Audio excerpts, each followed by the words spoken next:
दादा, अरे 7 दिवसावर आले लग्न, सगळी तयारी झाली, पण फर्निचरचं काय? गृहवस्तू भांडार 10 ठिकाणी फिरण्यापेक्षा आपल्याला हव्या असलेल्या वस्तूंच्या हजारो व्हरायटीज एकाच ठिकाणी पाहायला मिळतात, फक्त गृहवस्तू भांडार मध्ये.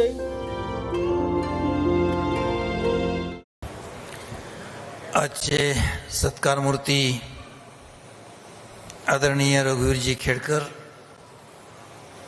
आदरणीय बाळासाहेब थोरात, आमदार सत्यजित तांबे, व्यासपीठावरील दुर्गाताई तांबे आणि या कार्यक्रम ज्यांच्या अध्यक्षतेखाली होतोय ते माझे मित्र आदरणीय रावसाहेबजी कसबे, हिरालालजी पगडाल, व्यासपीठावरील सर्व मान्यवर मंडळी. कारण रघुवीरला हा पुरस्कार जाहीर झाल्यानंतर सुरुवातीला मला काही समजेना नेमकं काय ऐकतोय मी. कारण अशा तऱ्हेचे पुरस्कार ज्यांना मिळायची ती माणसं आणखी वेगळी असतात. आतापर्यंत आम्ही वेगळी माणसं पाहिली, परंतु अत्यंत सामान्य असणारा, सामान्य जनतेमध्ये राहणारा अशा तऱ्हेचा एक कलाकार, त्याला हा पुरस्कार मिळावा याच्या संबंधी एक वेगळा आनंद मनामध्ये आहे. राजेश भाऊ आता म्हणले की टाकीचे गाव किती सोसायचे, तर म्हणजे किती सोसले गाव यांनी. मी अनेक वर्ष या सगळ्यांच्या संपर्कात होतो. पैसे खूप मिळायचे,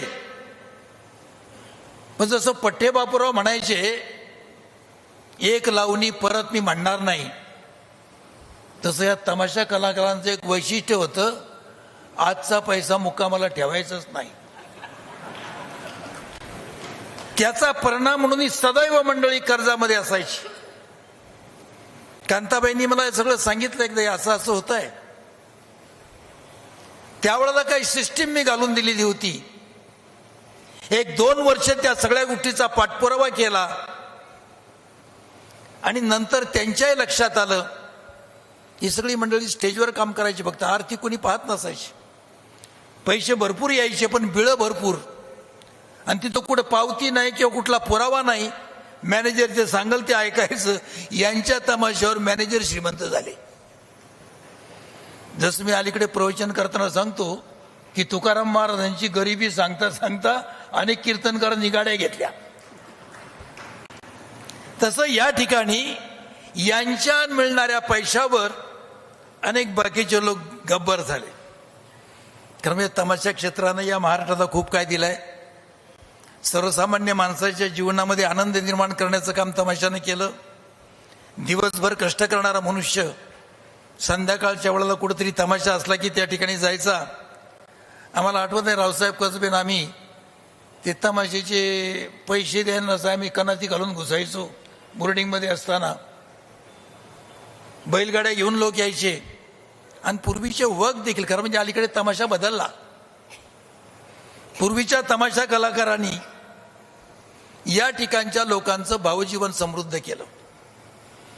तुकाराम खेडकरांचा रायगडची राणी नावाचा वग असेल, किंवा गवळ्याची रंभा असा वग असेल, किंवा या ठिकाणी असणारा संत तुकाराम, तो कोणाचा वग होता? दत्ता माडिकांचा. या सगळ्या तमाशा क्षेत्रातल्या माणसांनी ग्रामीण माणसाला इतिहासासंबंधी जागृत केलं, आपल्या धर्मासंबंधी जागृत केलं. आणि म्हणून या ठिकाणी हा केवळ रघुवीर खेडकरांचा सन्मान नाही, हा सगळ्या संगमनेरचा सन्मान आहे. आणि याचा तुम्हाला आम्हाला अभिमान वाटला पाहिजे. मी आदरणीय आमदार सत्यजित तांबेंचं कौतुक करतो की त्यांनी या ठिकाणी हा जो समारंभ घडून आणला, याबद्दल त्यांचं कौतुक करतो आणि आपल्या सर्वांच्या वतीनं त्यांचे देखील आभार मानतो.